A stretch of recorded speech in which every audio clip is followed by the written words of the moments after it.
Hello guys, আশা করি সবাই ভালো আছো। আজকে আমি ডেথ নোটের এপিসোড 2 এক্সপ্লেন করবো, যার নাম হচ্ছে কনফ্রন্টেশন। এপিসোডের শুরুতে আমাদের লাইটের ক্লাসরুমকে দেখানো হয়, যেখানে শিক্ষক ইংলিশ ক্লাস নিচ্ছিল। শিক্ষক লাইটকে একটা জাপানিজ সেন্টেন্স ইংলিশে ট্রান্সলেট করতে বলে। প্রতিবার মতো লাইট এবারে তাই ইজিলি করতে পারে। এখানে লাইটের পাশে আমরা রিউককেও দেখতে পাই। রিউক বলে এটা অবশ্যই শেষ হলো, স্কুল সত্যি বোরিং। লাইট স্কুল থেকে বাসা আসছিল, তখন রিউক একটার পর একটা কথা বলতেছিল। লাইট তখন বলে, তোমার কথা কেউ শুনতে পায় না, কিন্তু আমার কথা সবাই শুনতে পাবে, তাই চুপ থাকো, আমি এখন তোমার সাথে কথা বলতে পারবো না। লাইট বাসায় এসে টেলিভিশন দেখে একের পর এক ক্রিমিনালের নাম ডেথ নোটে লেখে, যেটা দেখে রিউক বল, তুমি খুব হার্ড ওয়ার্ক করতেছো। লাইট বল, আমাকে আমার সময় সঠিক ব্যবহার করতে হবে। আমার কাছে শুধু নির্দিষ্ট কিছু সময় আসছে ডেথ নোটে নাম লেখার জন্য। আমাকে আগের মতো নিয়মিত পড়াশোনা করতে হবে এবং নিয়মিত ঘুমাতে হবে, যাতে আমার মেন্টাল এবং ফিজিক্যাল হেলথ ঠিক থাকে। তারপর লাইটের রূপের সামনে তার বোন সায়ু আসে। সে তাকে হোমওয়ার্কে সাহায্য করতে বলে। লাইট ডেথ নোটটিকে তার টেবিলের উপরে ডয়ারে রেখে দেয়। এরপর সায়ু রুমের ভেতর আসে। রিউক বলে, তোমার বোন যদি ডেথ নোট স্কুল টাচ করে তাহলে সে কিন্তু আমাকে দেখতে পাবে। লাইট মনে মনে বলে, এই সিনিকে কথা আগে বলতে পারতো না। এরপর আমাদের ইন্টারপোলকে দেখানো হয়, যেখানে একজন ব্যক্তি বলে গত সপ্তাহে 52 জন ক্রিমিনাল মারা গেছে, যারা প্রত্যেক হার্ট অ্যাটাকে মারা গেছে। যা থেকে আমরা বুঝতে পারলাম লাইট ডেথ নোট পাওয়ার পর 52 জনকে হার্ট অ্যাটাকে মেরেছে। অন্য একজন ব্যক্তি বলে, তাতে কি হয়েছে, যারা মারা গেছে তারা প্রত্যেকে ক্রিমিনাল ছিল, কোনো ভালো মানুষ তো আর মারা যায়নি। যেটা শুনে অনেকে তার সাথে সহমত হয়, আবার অনেকে সহমত হয় না।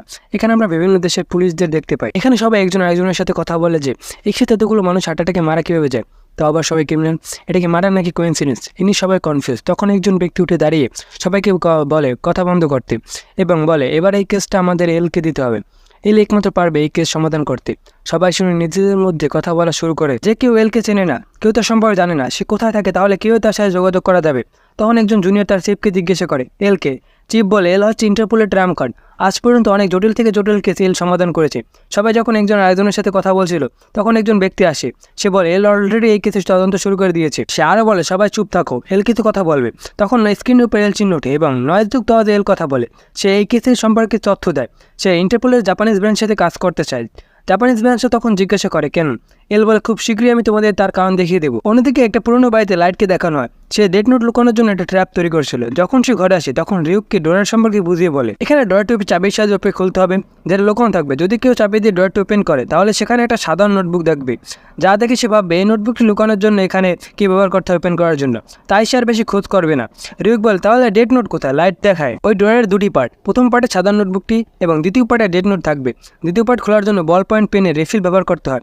দ্বিতীয় পার্টকে যদি কেউ ভুলভাবে খোলার চেষ্টা করে, তাহলে ডেথ নোটে আগুন লেগে যাবে, কারণ ডেথ নোট এমনভাবে রাখা হয়েছে। রিউক বলে, তাহলে তো ডেথ নোট পুড়ে যাবে এবং তোমার রুমেও তো আগুন লাগতে পারে। লাইট বলে, জেল যাওয়ার থেকে এটা বেটার না। রিউক বলে, লাইট সত্যিই তুমি খুবই স্মার্ট। এখানে আমাদের নিউজে দেখানো হয় আর অনেক ক্রিমিনাল হার্ট অ্যাটাকে মারা গেছে, আর লোকেরা লাইটকে কিরে নামে জানে।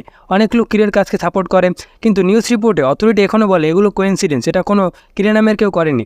আমরা এখানে দেখতে পাই কিরে নামে ওয়েবসাইট তৈরি করা হয়েছে, যেখানে কিরের ফ্যানরা ক্রিমিনালদের মারার জন্য কিরেকে সাপোর্ট করে। যেটা থেকে রিউক বলে, মানুষ এরকম, একজন মানুষ অন্যজনকে মারতেছে, তাতে সকলে সাপোর্ট করতেছে। লাইট তখন বলে, যখন কোনো মানুষকে বাসা অথবা স্কুলে প্রশ্ন করা হয় একজন ক্রিমিনালকে একজন মানুষ মেরে ফেলেছে, কাজটি কি ঠিক, তাহলে সে বলবে না, কারণ সে অন্যকে বুঝতে দিতে চায় না যে সে ভায়োলেন্স পছন্দ করে।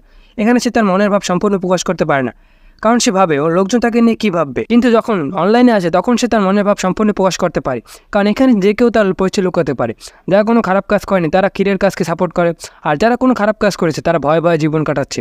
দুই এরকমই হওয়া উচিত। কিন্তু তখনই আইসিপিও থেকে একটা ওয়ার্ল্ড ওয়াইড ব্রডকাস্ট হয় টেলিভিশনে। এখানে একজন ব্যক্তি ছিল যার নাম লিন্ড এল টেইলর, যে ছিল এল।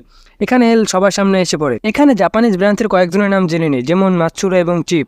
চিপের নাম এখানে বলা হয়নি, যখন বলা হবে তখন আমিও বলে দেবো। জাপানিজ ব্রাঞ্চের আরও কিছু জনের নাম আমরা আস্তে আস্তে জানবো। এখানে মাতসুরা চিপের কাছে জিজ্ঞাসা করে, এল কখনও ফেস্টিভ্যাল করেনি, তো এখন কেন। চিপ বল, হয়তো বা এল এই কেসের জন্য সিরিয়াস। তো এখানে লিন ডেল টেইলর বলে, হ্যালো কিরা, তোমার মনে হতে পারে তুমি যা করতেছো তা ঠিক, কিন্তু আসলে এগুলো এক প্রকার ক্রাইম। এখানে লিন ডেল টেইলর যখন কিরাকে ক্রিমিনাল বলে, তখন লাইট রেগে যায় এবং ডেট নোটে তার নাম লেখে এবং বলে, তুমি যদি একটু স্মার্ট হতে তাহলে মজা হতো। কিন্তু আফসোস, 40 সেকেন্ড পর লিন ডেল টেইলর হার্ট অ্যাটাকে মারা যায়। তাকে ক্যামেরার সামনে থেকে নিয়ে যাওয়া হয়, কিন্তু তখন স্ক্রিনে এল চিহ্ন ওঠে, যেটা দেখে লাইট একটু চমকে যায়। এখানে আমাদের এলের আওয়াজ শোনা যায় আগের মতো নয়েসের সাথে। এল বলে, এর মানে তুমি কোনো জায়গাতে না থেকে ওই জায়গার যে কোনো মানুষকে মারতে পারো, কিন্তু কীভাবে, যদি আমি নিজের চোখে না দেখতাম তাহলে আমার হয়তো বিশ্বাস হতো না। তারপর এল লাইটকে চ্যালেঞ্জ করে, পারলে আমাকে মারো।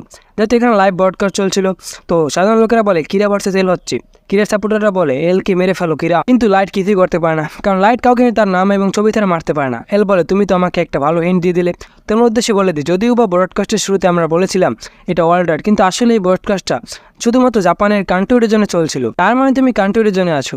যেটা শুনে লাইট অবাক হয় এবং রিউক হাসতে শুরু করে। এল বলে তোমার ফার্স্ট ভিকটিম যে ছিল তার নিয়ে শুধু জাপানে ব্রডকাস্ট চলছিল, তোমাদের মনে আছে এপিসোড 1-এ লাইট একজন ক্রিমিনালকে মেরে ফেলেছিল কিছু স্টুডেন্ট এবং টিচারদের বাঁচানোর জন্য, যেটা লাইট লাইভ দেখে করেছিল, সেই লাইভটি শুধু জাপানে পৌঁছাতে হচ্ছিল।